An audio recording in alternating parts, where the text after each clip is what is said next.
What's going on, everyone, and welcome into Plizont's podcast, filled to the brim with glitchy analysis and freezing cold takes, so cold that they're boiling hot. Today's podcast is proudly sponsored by Hungry Howie's Baton Rouge. Guys, check out their website to get online deals for takeout and delivery. Right now, they've got a special, get a large one-topping pizza for just $7.99. Thanks so much again to Hungry Howie's Baton Rouge. Today, we're talking NBA, NFL, college football. We're going our draft special. We're talking the play-in tournament. We're talking fights and the MVP race. Let's get right into it. The MVP race is up first for the NBA. Joel Embiid is the MVP. Every MVP has their moment, and Joel Embiid had it last week versus the Boston Celtics. He scored 53 of the 102 points for the 76ers to beat the Celtics. Absolute carry job. Doc Rivers obviously is biased, but he said it himself in his press conference. Joel Embiid just won the MVP with that game. That being said, Jokic obviously deserves some love, but he has missed the last few games to rest for the playoffs, which is completely fine when it comes to winning, but when it comes to getting the MVP, it makes a difference. I think Jokic ended up playing 2 or 3 games more than Embiid, but Embiid played probably 5 or 6 games better than Jokic. If Jokic could have finished out this season really hammering down his MVP case, I could have made a much more compelling argument for him. But Jokic, he has probably played himself into maybe getting to the Western Conference Finals thanks to this rest.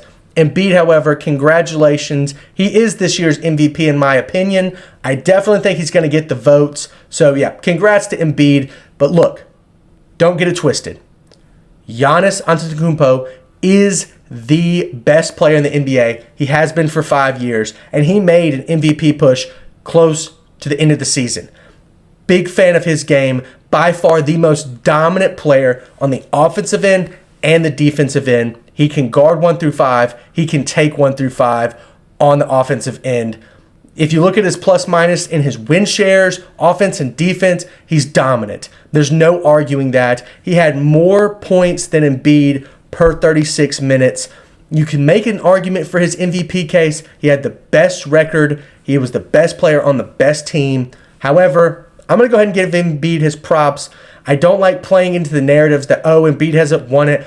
I do think Embiid should win this MVP because I think that he was the best player and the best narrative for the majority of the season.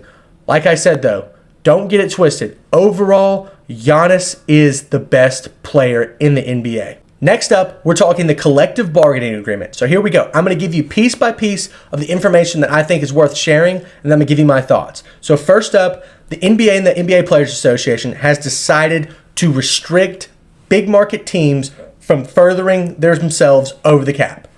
What does that mean? So let's say the Lakers are $10 million over the salary cap, and they try to make a trade or try to sign a player that would take them further over the cap. The NBA and the NBA Players Association, through this new collective bargaining agreement, has decided to completely get rid of that. I'm a huge fan of that. I don't know how I feel about the luxury tax and these teams that are willing to pay it versus not willing to pay it. Much easier for the Warriors with their massive revenue streams to get more money into the luxury tax than it is for like the New Orleans Pelicans to get deep into the luxury tax. The owners of the Pelicans, I'm pretty sure, are known for their car dealerships, okay? The Golden State Warriors are known for their big Silicon Valley tech companies and all this other stuff. They have billions and billions of dollars outside of the Warriors themselves. The Pelicans and other small market teams don't have that kind of revenue stream to pay the luxury tax dollars that it would take to build a championship contender. So I'm a big fan of this because it makes the NBA as a whole more competitive. Next up, we're going to be talking about extensions. Extensions have been increased in terms of percentages. Teams that own the rights to a player, for example, Jaylen Brown, now can offer him 20 to 40% more over the next 7 years. A huge increase, and I think what this is meant to do is to provide loyalty from players to organizations. Okay. For example, right now, under the current collective bargaining agreement this summer, if Jaylen Brown makes an all NBA team, that means that he can get offered $100 million more from the Celtics than any other team in his new contract. They're going to increase that by 20 to 40% over the next 7 years. So it's just going to incentivize players to take the money from their home team rather than go elsewhere in free agency. Now, obviously, free agency creates a lot of buzz, but loyalty is where it matters. Think about the highest revenue teams over the last 3 years, the Warriors and the Celtics. And what do they have? They have a core of 3 or 4 guys that have been with the teams for years and years and years, and their fan base loves that. The nation as a whole seems to like that. The ratings for those loyal teams are much higher than the teams that do not have such loyalty. Like the Cleveland Cavaliers, for example, have got Donovan Mitchell, their star. They're not as nearly as interested in that as they were LeBron James. Now, obviously, that's an extreme argument. But for somebody like the Phoenix Suns, who have not seen the dramatic increase in ratings that they thought they would see, it's because players don't relate to the fans if they haven't been there for very long. Kevin Durant is one of the best players in the NBA, but since he hasn't been with the Suns that long, the Suns fans aren't nearly as invested as they would have been as if Kevin Durant had been there for years and years and years. So this extension increase I'm a fan of because it creates player loyalty to the teams that drafted them. All right, second to last on this list of new collective bargaining details, we've got the fact that the salary cap increases that we've seen in the past, whether huge or extremely small, we're getting rid of that. The NBA has now capped the amount that the salary cap can increase by just 10%. However, that doesn't mean that that extra percentage is going anywhere. So let's say, for example, the NBA sees a 30% revenue increase in 2023. 10% of that would go to the salary cap this year, 10% of the cap would go to the next year, and the other 10% of the revenue would go to the next year. It rolls over year in and year out. Players and owners get the equivalent that they would if all of the money was pooled up into 1 year, but it's over time so that you don't see dramatic spikes like in 2016 when Timofey Mozgov got that 4-year, $64 million deal, and then 2 years later, role players couldn't find a contract out there because the salary cap hadn't increased and teams had already blew all their money in 2016. This is a pro player move that I'm a huge fan of. It's also a pro ownership move. Teams can now plan out their free agencies because there's going to be some kind of security year in and year out. There's only going to be a maximum of a 10% increase in the salary cap every single year. So I'm a huge fan of that move. Let's talk about the last one, though. This is, in my opinion, the most important one. The NBA has decided to make a minimum cap on the number of games played to get end of the year awards, including All NBA, MVP, Defensive Player of the Year, every major award that you can think of. You have to play 65 games to get that. Now, I think this is going to have extremely serious implications on a plethora of fronts. To begin, the new cap would restrict players from receiving these supermax deals. So, for example, Jaylen Brown, if he does not get an All-NBA selection this offseason, he will not be eligible for the supermax. That means that he is going to miss out on $100 million extra that the Boston Celtics could have offered him. If Jaylen Brown, he did play 66 games, but if he played less than that, it's an automatic disqualifier. So I could see where the NBA players would play more games to receive these qualifications. However, we just saw something a couple of nights ago that could be the next version of rest. And that is NBA players only playing for 4 seconds in a game so they qualify the game as a game played.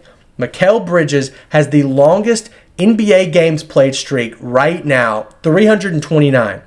The Nets have already secured their playoff spot, could not go any higher or lower. They were locked in. They were going to rest Mikal Bridges. But he wanted to keep his active streak alive, so they played him for like 4 seconds and then subbed him out.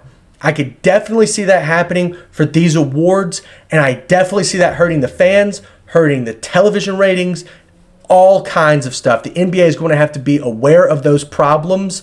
But moving on, I think this is going to hurt legacies. Let's talk about several players who are not up for all NBA selections if 65 games was required this year. Damian Lillard, Kyrie Irving, Stephen Curry, LeBron James, Anthony Davis, Kawhi Leonard, Devin Booker, Kevin Durant, John Morant, Paul George, Bradley Beal, all of those guys, the faces of the league, the faces of multiple franchises, not available for the All-NBA teams, which are the best players of each team, first team, second team, third team of the season. I definitely think some of those guys, like Anthony Davis, deserve an All-NBA selection.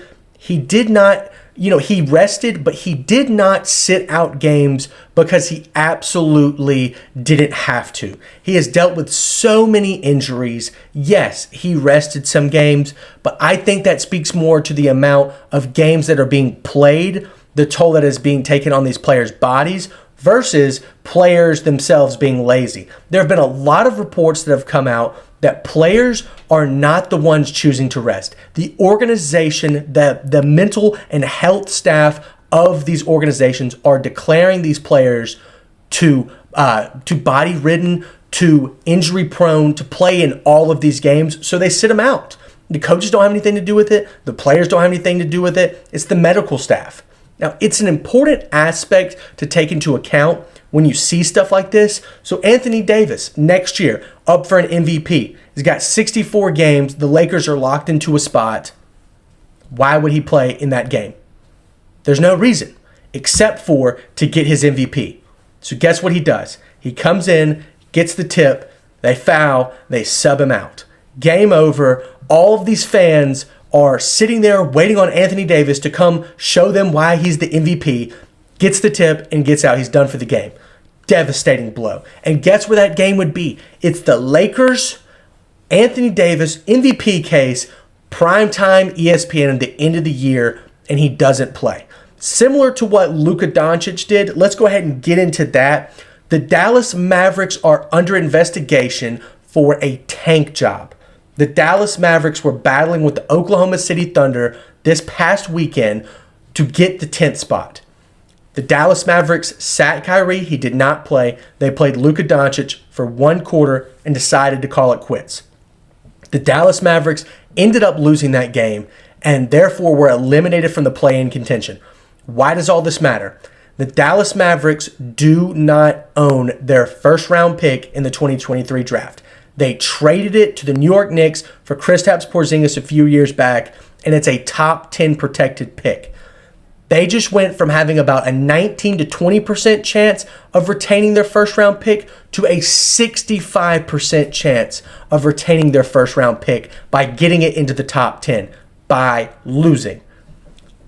Absolutely obvious tank job. I really don't think the Mavericks understood that the whole world was watching this. I mean, this has been one of the most giant dumpster fires that we've seen in a decade, maybe. This is almost as bad as the tank job that the 76ers did when Sam Hinkie was the GM.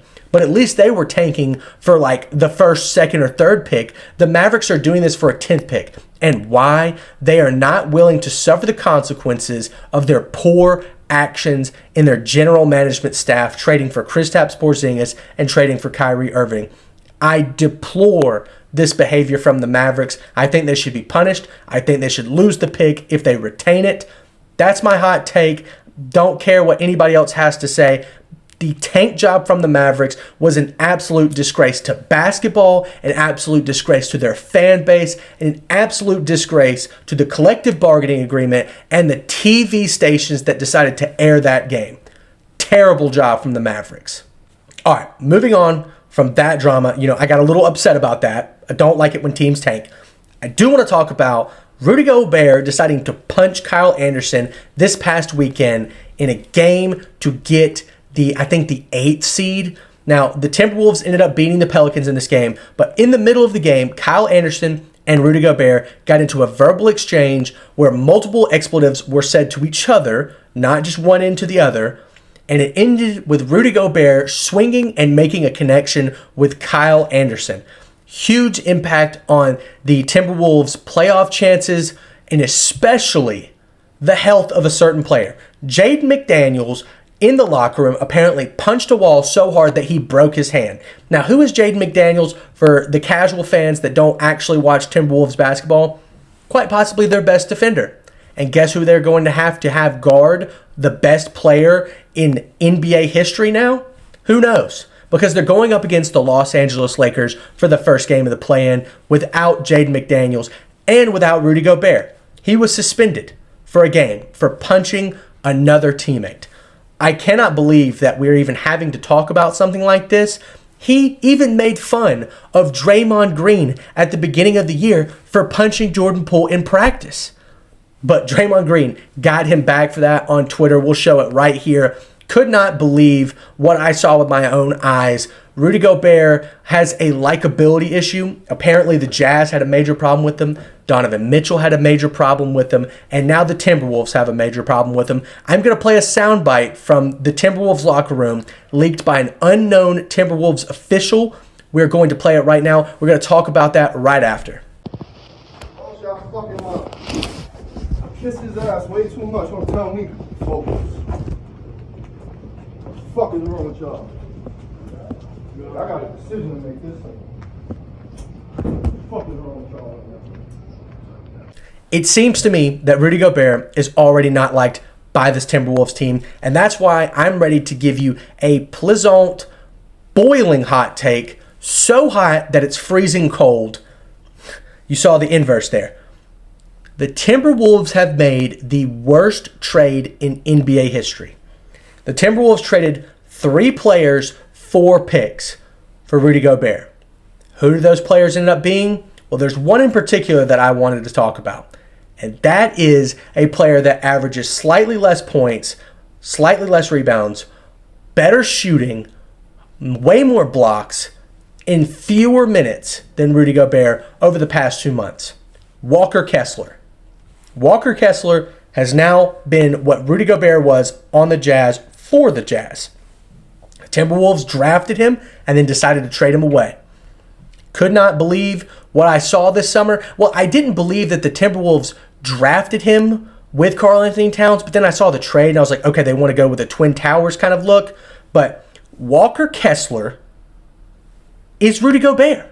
And they traded him away and 3 more picks and 2 more players and decided, hey, that's a great idea. Horrible decision by the Timberwolves. I'm not calling for anybody's job, but man, worst trade in NBA history. All right, now we're going to talk about the play-in first round. Not the second round, just the first games. These are obviously best of 1 games. Winner goes into the playoffs, or winner plays in the second round where they've got to beat whoever lost out of the 7 and 8 seed. So first up, we've got Heat versus Hawks Tuesday night. This is an absolute lock for me. I think the Heat have this one in the bag. And the reason being is that Trae Young is always struggling against the Heat. This year alone, he averaged 19 points on 36% shooting, averaging 10 assists, but turning the ball over 5 times per game. Horrible statistics. I think the Heat are in his head rent-free. Jimmy Butler's playing out of his mind. He's averaging 28 points per game since February, and I think the Heat have an easy dub here. They've got a lot of momentum going into this playoffs. They're always a playoff team. You guys forget, the Heat were in the finals just 3 playoffs ago. They still have a little bit of juice left in the tank. They almost took the Celtics to Game 7.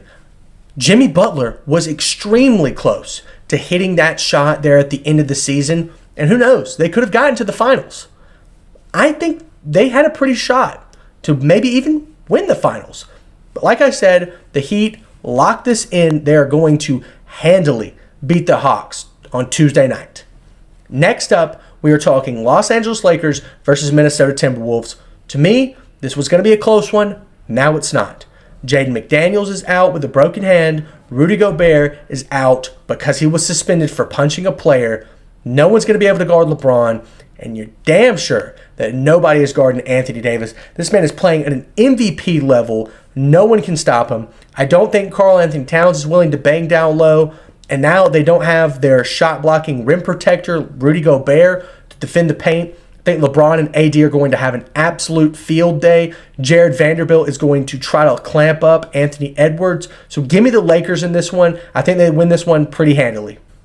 All right, next day in the play-in, Wednesday night, Bulls versus Raptors. To me, size and defense are going to make the difference in this game.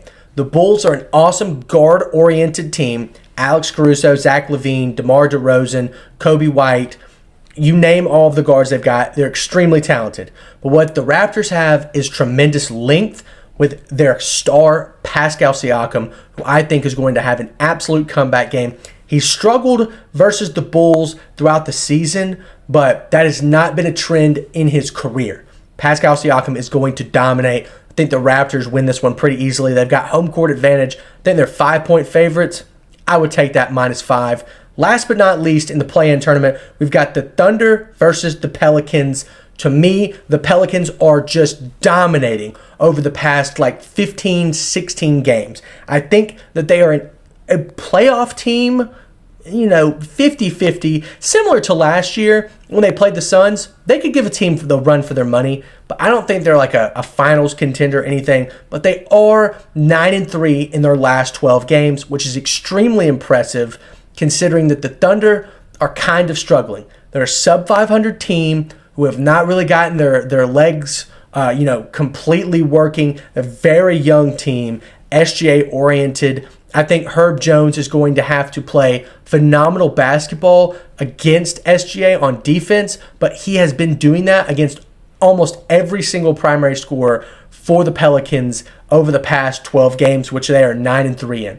He had 35 points the other night. Just wanted to shout out Herb Jones real quick. Always love a blue-collar NBA player. Some of my favorites. I love the Pelicans in this game. I think that you can take them in the spread. I'm taking 4 favorites. Probably going to be an upset, but I'm taking 4 favorites. Give me the Pelicans versus the Thunder. And that's going to do it for our play-in coverage. Now let's talk about the gold digger. The Golden State Warriors have absolutely struck gold by landing the Sacramento Kings as their playoff first-round matchup. Now, I don't want to trash the Sacramento Kings. I like De'Aaron Fox. I like Domantas Sabonis. I think they're a great 1-2 combo. However, this Warriors team is going right now. And Andrew Wiggins is probably going to come back for this first-round series. The most dangerous starting lineup, I've said it for the past 3 episodes, most dangerous starting lineup in the NBA, Stephen Curry, Klay Thompson, Andrew Wiggins, Kevon Looney, and Draymond Green. Best offensive lineup, defensive lineup, you name it, they've got it. I think the Warriors have got too much depth and too much star power to have the Kings even compete in this series. I think with Andrew Wiggins, they win it in 5. I think without Andrew Wiggins, they win it in 6. Why is this so important for the Warriors to get the Kings in the first round? 1, the Kings arena, yes, it's going to have a lot of Kings fan in it, but it might have some Warriors fan in it too. And why is that? Because they're only 45 minutes away from Sacramento. This is not really a road playoff match. The Warriors are never going to have to take a plane in this playoff series. The Warriors are never going to have to travel late at night or travel early in the morning. They're going to be able to go back to their homes. It's going to be easy sledding for the Warriors in terms of the toll it takes on their bodies trying to get up and down every single day from a hotel room. Instead, they're going to be focused on playing their best basketball. And that's why I think the Warriors are going to win the series.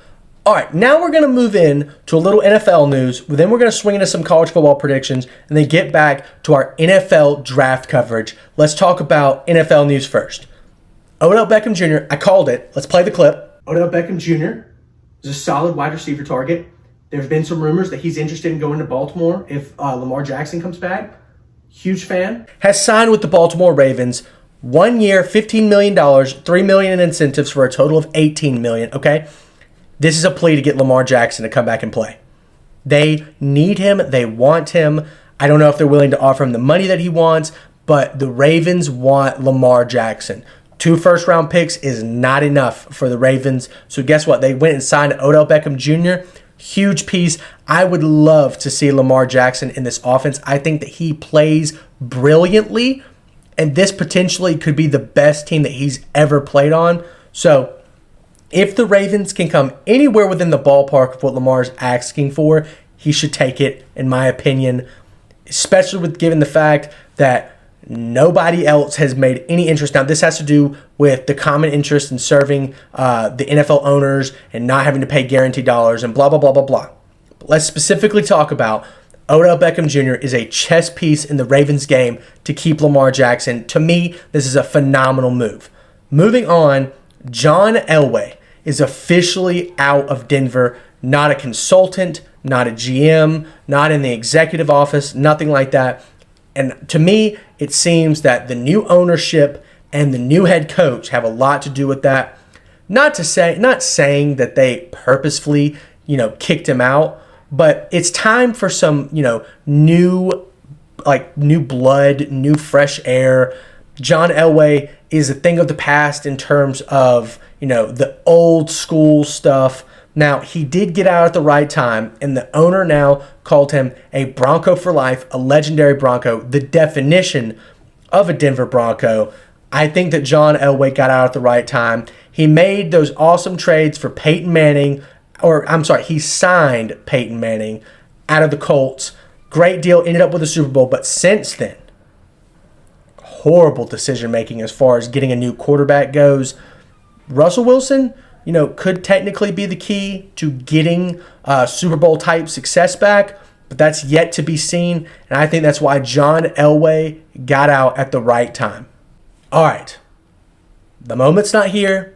College football is not around the corner, but you can see it down the street. You can smell it in your nose like you roll down the window when you get to the beach. It's almost there. You can almost taste it. It's on the tip of your tongue. College football is coming. Let's talk about 3 teams that I'm selling on this upcoming season and 2 teams that I'm buying.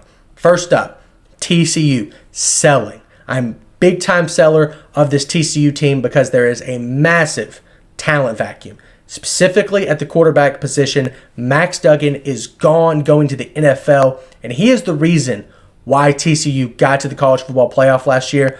They had 10 games where they were within 10 points of victory or defeat. They were 8-2 in those games. Specifically, they were 5-1 in one-score games. Will that happen again this upcoming season with the talent vacuum that they have? I don't believe so. I believe last year was a fluke season. Win total, like I said, 8.5. Here are some losable games that I've got for them this year. SMU, Iowa State, Kansas State, Texas, Baylor, Oklahoma. Now, are they going to lose all those games? No, definitely not. But 8.5 means they've got to win 9 games. Are they going 9-3? I don't think so. TCU is going to have a good year, but I'm putting them on upset alert versus Colorado in the very first game. No scouting on that Colorado team, and I think that will set the tone for the season going forward. So selling the Horned Frogs. Next up, I'm selling Illinois. Another fluke season last year and another talent vacuum. They're going to lose their 2 best players, Chase Brown and Devon Witherspoon, in the NFL draft. Both of those guys carried both sides of the ball. So, therefore, Illinois taking a massive step back. Their win total is set at 7.5. They have a ton of losable games. I'm going to list them for you. Penn State, Nebraska, Maryland, Wisconsin, Indiana, Iowa, Northwestern, and Minnesota. Are they going to lose all those games? No. Same with TCU. However, they are going to lose at least 5 of them. I don't think that they're going to win that many. In the last 11 seasons, Illinois has had less than 7 wins 10 times. Book it on Illinois winning less than 7.5 games. Next up, I am selling the Tennessee Volunteers. I'm an Alabama fan, but I'm not a hater. Tennessee had an amazing season last year, but yet another talent vacuum. Jalen Hyatt, Hendon Hooker, the massive reason why the Tennessee offense was so successful, gone to the NFL draft. Congrats to them. But Tennessee has a ton of tough games next year, and they did not get it easy on the West scheduling. They've got Florida, Texas A&M, Alabama, Georgia, Kentucky, South Carolina. All of those are losable games. Now, will they lose all of them? No. But their win total is set at 9.5. Do I think they're going 10-2? Absolutely not. Do I think they can go 9-3? Mayhaps. For now, I'm selling this Tennessee team. Let's talk about two teams that I'm buying, though. First up, Texas. Texas, to me, is back. And it's not because of their ego. It's not because of their logo or their brand or their fans. Has to do with the fact they have consistently recruited at a high level and they are getting good transfer portal guys. This Texas team does not have a lot of losable games on their schedule next year. They've got Baylor, TCU, and Alabama. Are they losing all three of those games to me? No. Their win total, however, is only set at 8.5. So if they lose all three of those games, they're still going 9-3. I'm a huge buyer of this Texas team. The talent at quarterback, receiver, at offensive line, defensive line is massive, and it's going to gap the rest of the Big 12. They're going to win at the line of scrimmage. They're going to win their conference. I've got them at 10-2 next year. One of those key losses will be to Alabama. Roll Tide. Last but not least, the team that I'm buying the most, Oregon State. 7.5 wins. I'm taking the over. I think that they can easily win 8 games, if not 9 or 10. They just got a massive transfer from Clemson. DJ, won't try to pronounce his last name. He is a tremendous quarterback who had a bad rap at Clemson. I think that Oregon State is going to win a lot of games. They've got a fairly easy schedule. They have 4 losable games: Utah, UCLA, Washington, and Oregon. I think they win at least one of those, if not 2, because I think 3 out of the 4 of them are played at Oregon State, and they have an amazing home crowd. Just ask USC last year when they inked out a win versus Oregon State. Like I said, Oregon State 7.5 for wins. Book it. All right, my favorite part of the show now. We're talking the NFL draft, our special. We're going team by team, talking about the rest of the offseason and the draft. What kind of moves can they make? Next up on our list, got the Buffalo Bills. Let's talk about the basics. They got $8 million in cap space, not very much, and they've got the 27th pick, the 59th pick, and the 91st pick in this upcoming draft. Their dire needs are just at running back. They just need another running back.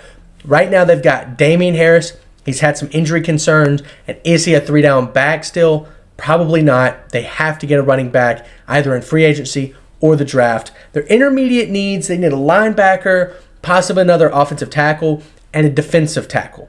So let's go ahead and talk about some free agency moves. Not a lot of free agents that meet their needs except for running back. 2 guys that I want to talk about specifically: Ezekiel Elliott and Leonard Fournette. Both of those guys, I think, have 1 or 2 more seasons in them to be the bell cow 3-down back, especially Leonard Fournette. I would love to see the Bills pick up one of those 2 and tote the rock to them, because I think that they're better than Devin Singletary and the run game that the Bills had drawn up last year. I think giving Josh Allen a break is a huge factor going into next season. He had some injury concerns last year, and a load needs to be taken off of him so that the Bills can succeed in the postseason. Now let's talk about the draft. 27th pick, Jack Campbell, linebacker out of Iowa.